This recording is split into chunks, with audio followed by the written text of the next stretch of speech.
অনেক অনেক বছর পর আজকে একটা ব্লগ ভিডিও নিয়ে আসলাম, তাও আবার ভয়েস ওভার দিয়ে।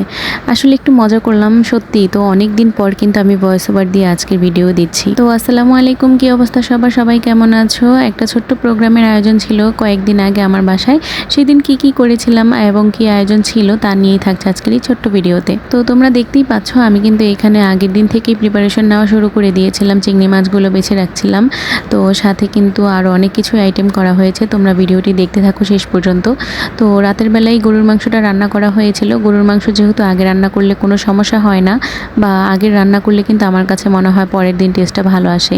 তো এর মধ্যে অলরেডি কিন্তু গরুর মাংস রান্না করা শেষ। আমি কিন্তু কুকারে একদম হাতে মাখিয়ে দিয়ে দিয়েছি, মানে রাইস কুকারে এই রান্নাটা হয়েছে। তবুও এটা কিন্তু ধরার উপায় নেই, রাইস কুকারে রান্না যে মানে কাউকে না বললে কিন্তু বুঝতেই পারবে না। খুব মজা হয়েছিল অবশ্যই সেদিনকার গরুর মাংস রান্নাটা। আমি তো মেহমানের আগে রাতের বেলায় টেস্ট করে ফেলেছিলাম। ওই যে দেখলে না, মাংসটা তুলে রেখেছিলাম, তখনই একটু ভাত দিয়ে খেয়েছিলাম ঝোল দিয়ে, তো ভালোই লেগেছিল আমার কাছে।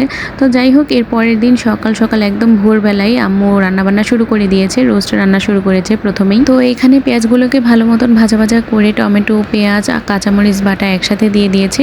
সেগুলো কষানো হয়ে গেলে আদা রসুন বাটা, তারপরে রোস্টের মশলা, এগুলো যথাক্রমে একটু একটু করে দিয়ে কষাতে হবে ভালো মতন, তা না হলে রোস্টের মশলার যে কাঁচা গন্ধ সেটা থেকে যায়।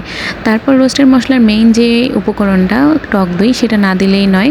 তো এটা দিয়ে দিয়েছে আম্মু। টক দই দেওয়ার পরে আরও কিছুক্ষণ কষানো হয়ে গেলেই রোস্টের পিসগুলো দিয়ে দেবে। তো এগুলো তো দেখতেই পেয়েছিলে, আমি কিন্তু আগের দিনই ভেজে রেখেছিলাম, তো এর জন্য একটু সময়টা বেঁচেছিল আর কি।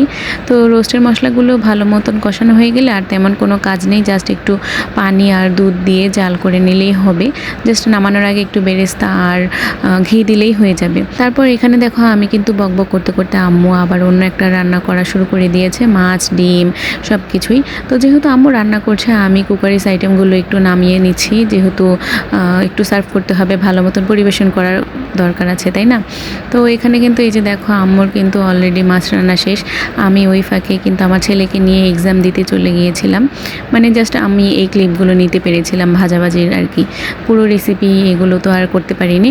তো আমি কিন্তু ততক্ষণে স্কুল থেকে ফিরে এসে দেখি আম্মুর রোস্ট রান্না শেষ। এই যে দেখো হাত থেকে কিন্তু ঢাকনাটাও পড়ে যাচ্ছে। তো রোস্টটা কিন্তু কালারটা মোবাইলে তেমন একটা ভালো আসেনি, বাস্তবে কিন্তু আরও ভালো হয়েছিল। সেই দিনের আয়োজনের মধ্যে আমার একটা রেসিপি ছিল সরিষা ইলিশ, আমি স্কুল থেকে এসে সেটা করে নিয়েছিলাম, আর পোলাওটা রান্না করেছিলাম। বাকি সব কিছুই আম্মু করেছিল।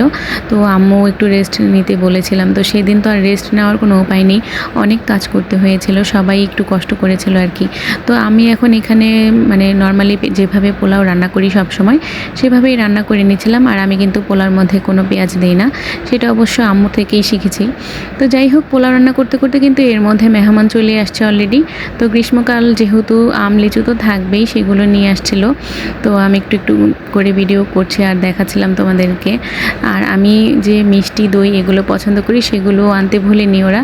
আমি যেহেতু দইটা পছন্দ করি, তাই দইটা অনেক বেশি করে এনেছিল, এই যে দেখো তোমরা। আর আমাদের এখানে দই তো অনেক বিখ্যাত, সবাই জানো।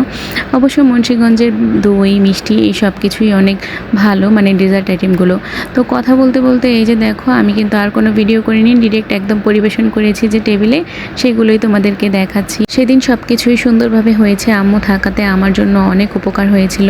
সব কিছুই টাইম টু টাইম দিতে পেরেছি, মানে এভরিথিং, যেমন মেহমানদেরকে সময় দেওয়া, তাদের খাবার সার্ভ করা। তো এই যে দেখো জামাইজন মানুষ যেহেতু বসে পড়ছে টেবিলে, তো তেমন ভিডিও আর করিনি। আচ্ছা, এরপরে আর কোনো ভিডিও ক্লিপই নেওয়া হয়নি, নেক্সট দিনের একটা ভিডিও দিচ্ছি তোমাদেরকে। এই যে দেখো আমার ঘর এটাই। তো ঘরের কোনায় একটা আম গাছ আছে, সেখান থেকে কিছু আম পেড়ে নিলাম, যেহেতু আমি সেদিনই ঢাকায় চলে আসছিলাম, তো কিছু আম পেড়ে নিলাম যে ঢাকায় গিয়ে খেতে পারবো। তা না হলে এর মধ্যে কিন্তু ঝড় বৃষ্টি আসলে কিন্তু আমগুলো এমনি এমনি পড়ে যাবে। তো এই ছিলই আজকের আমার এই ছোট্ট ভিডিওটি। কেমন লেগেছে কমেন্ট করে জানাতে ভুলবে না। নেক্সট ভিডিওতে দেখা হচ্ছে, সবাই ভালো থেকো, আল্লাহ হাফিজ।